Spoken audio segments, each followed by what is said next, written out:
अनंत सिंह ने फिर से मारा छक्का।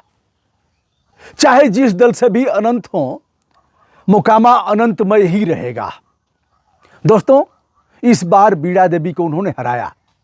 घोषणा केवल बाकी है। मैं बताने जा रहा हूं कि क्यों वहां के लोग अनंत सिंह पर जान छिड़कते हैं। मोकामा में बाहुबलियों का, एक तरफ अनंत सिंह, दूसरे सूरजभान, दोनों ही भूमिहार बिरादरी से आते हैं। भूमिहार बाहुल्य वह इलाका भी है, लेकिन भूमिहार और अन्य लोग अनंत सिंह पर ही जान क्यों छिड़कते हैं? इस बार का चुनाव अनंत सिंह ने गंगा स्नान करके लड़ा है। गंगा स्नान से अभिप्राय है कि नीतीश कुमार की पार्टी से हैं और उनके पोस्टर बैनर पर नरेंद्र मोदी जी से लेकर आदित्यनाथ योगी और सबके फोटो लगे हुए थे। अलग बात है कि चुनाव प्रचार करने कोई नहीं गया। अनंत सिंह को चुनाव प्रचार की जरूरत भी नहीं है। अनंत सिंह एक टोन बोलेंगे, वही उनका चुनाव प्रचार है। एक और खासियत है जो मैंने देखा, जो स्थान है जहां अनंत सिंह रहते हैं उसे कारगिल के नाम से जाना जाता है। कारगिल की स्थापना तब हुई जब कारगिल युद्ध चल रहा था। उसी समय निर्माण हुआ। 2 महले पर दुकानें हैं, नीचे दुकानें हैं, सैकड़ों गाड़ियां उस परिसर में खड़ी हो सकती हैं और ऊपर अनंत सिंह रहते हैं। अनंत सिंह की एक खासियत है, जो अपने खाएंगे वही लोगों को भी खिलाएंगे और जो भी आएगा उनके पास फरियाद लेकर के कुछ न कुछ करेंगे, मिलेंगे उससे। जिस दिन दुलार चंद यादव की हत्या होती है उस दिन अनंत सिंह का इंटरव्यू लेने के लिए मैं गया था। बात भी हो गई थी, हमारे लोगों ने बातचीत भी किया था।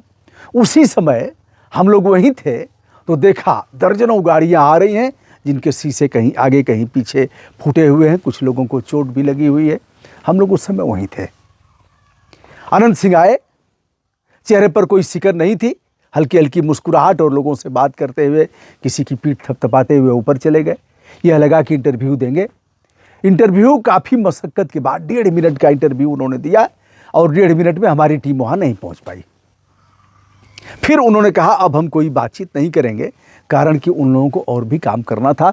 दुलार चंद यादव की हत्या के बाद वह अगले दिन जेल चले जाते हैं। रात को वहाँ के एसएसपी और अन्य लोग जाते हैं। चूँकि मोकामा पटना से लगभग 90 किलोमीटर की दूरी पर बाढ़ इलाके में है, अनंत सिंह जेल चले जाते हैं।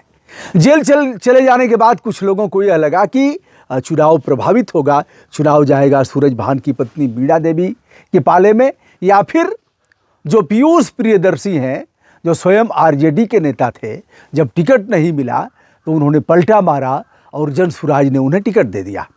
उन्हीं का प्रचार कर रहे थे दुलार चंद यादव। दुलार चंद यादव इधर भी थे, उधर भी थे, उधर भी थे।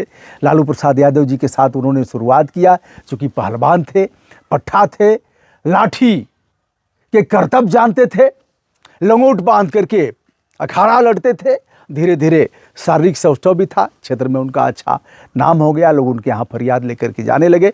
लेकिन दुलार चंद यादव अनंत सिंह के भी साथ रहे, सूरजभान सिंह के भी साथ रहे, लालू प्रसाद यादव जी के साथ रहे और इस बार अब वह जनसुराज के प्रत्याशी पीयूष प्रियदर्शी के साथ रहे। लगा कि चुनाव के बाद इनकी हत्या के बाद वह रंग बदलेगा, लेकिन लोगों का कहना था ऐसा कुछ होना नहीं है। यह मामला, यह चुनाव अनंतमय ही रहेगा।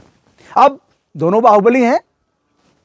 अनंत सिंह की तरफ ज्यादा रुझान क्यों? भूमिहार इन्हें क्यों नेता मानता है? सूरजभान को क्यों नहीं? सूरजभान सांसद भी रहे, उनकी पत्नी भी सांसद रही, बीड़ा देवी, जो चुनाव लड़ रही थी। अब सूरजभान चुनाव नहीं लड़ सकते। सूरजभान के भाई चंदन सिंह भी सांसद रहे। वजह क्या है कि यह बंदा जो पढ़ा लिखा नहीं है, पढ़े लिखे तो सूरजभान सिंह भी नहीं है, लेकिन सूरजभान को अगर देखा जाए तो देश स्तर पर उनकी पकड़ है। अनंत सिंह की पकड़ केवल उस इलाके में ही है। जो भी जाएगा कुछ न कुछ उसके लिए करेंगे। दवा इलाज है, कुछ पैसे देना है और टोन बोलेंगे। उनको किसी ऐसे सेलिब्रिटी की आवश्यकता नहीं है, स्टार प्रचारक की। वो स्वयं अपने आप में स्टार प्रचारक हैं। अब एक मामला और हुआ। दुलार चंद यादव की हत्या के बाद सूरजभान की पत्नी बीड़ा देवी ट्रैक्टर पर चढ़ करके जाती हैं, पोस्टमार्टम हाउस तक जाती हैं और वहाँ जिस तरह से गाली दी गई अनंत सिंह को, इस मामले में भूमिहार समाज का यह कहना था कि यह गाली सुनते रहे, हमारा समाज गाली खाता रहा, इसलिए हम इसको वोट नहीं देंगे। यह भी कारण रहा। अब जो कारण और बताने जा रहा हूं, अगर देखा जाए तो यह इनके बड़े भाई दिलीप सिंह वहाँ से नेता थे, तब वह बड़े सरकार कहे जाते थे या छोटे सरकार कहे जाते थे। 2005 से यह सीट अनंत सिंह के पास आई है, यानी नेता अनंत सिंह हो गए जब दिलीप सिंह की मृत्यु हो गई। अब उस मृत्यु के बारे में हम नहीं उसके मूल में जाना चाहेंगे, लेकिन देखा जाए तो 2005 में अनंत सिंह जीतते हैं चुनाव निर्दल, बताया जाता है। उसके बाद यह चले जाते हैं जेडीयू में, 2010 में चुनाव जीतते हैं, 2015 में निर्दलीय चुनाव जीतते हैं और फिर 2005 में यह जेडीयू से ही चुनाव लड़े थे। 2015 में निर्दलीय चुनाव लड़ करके जीतते हैं और 2020 में यह आरजेडी का दामन थामते हैं।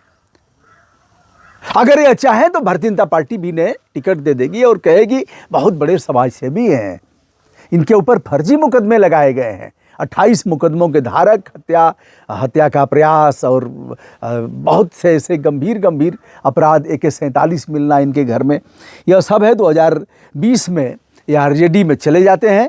2022 में इन्हें सजा हो जाती है, फिर अपनी पत्नी को यह लड़ाते हैं और पत्नी इनकी जीत जाती हैं चुनाव। नीलम देवी, जिन्हें नीलम खातून कह करके दुलार चंद यादव ने संबोधित किया था। हत्या के मूल में वह भी एक कारण बताया जाता है कि नीलम को उन्होंने बताया था, दुलार चंद यादव ने, कि यह तो नाचने गाने वाली थी, एक कार्यक्रम में नाचने गई थी। वहीं अनंत सिंह से इसकी आंखें दो चार हुई और अनंत सिंह ने इस नर्तकी को, नाचने वाली को अपनी पत्नी बनाया, उसी से शादी किया। इसका नाम है नीलम खातून, ऐसा कह करके। यह भी कारण हो सकता है, लेकिन उसी नीलम का प्रचार भी दुलार चंद यादव ने किया था। तो दुलार चंद यादव किसी एक पाले में नहीं रहे, उधर भी रहे, उधर भी रहे, उधर भी रहे। जहां कुछ सम्मान मिला होगा या फिर जो भी कारण रहे होंगे, उन कारणों के आधार पर चुनाव भी लड़े दुलार चंद यादव, कभी जीत हासिल नहीं हुई और देखा जाए तो 1000 से कम वोट उनको मिले थे, विधानसभा में नहीं पहुंच पाए। लेकिन जिस खेमे में होते थे दुलार चंद यादव, उसका खेमा मजबूत माना जाता था। तो दोस्तों, अब अनंत सिंह की घोषणा अभी नहीं हुई है, लेकिन जीत का काफ़ी अंतर है। भूमिहार समाज अनंत सिंह को अपना नेता मोकामा और पटना बिहार में मानता है।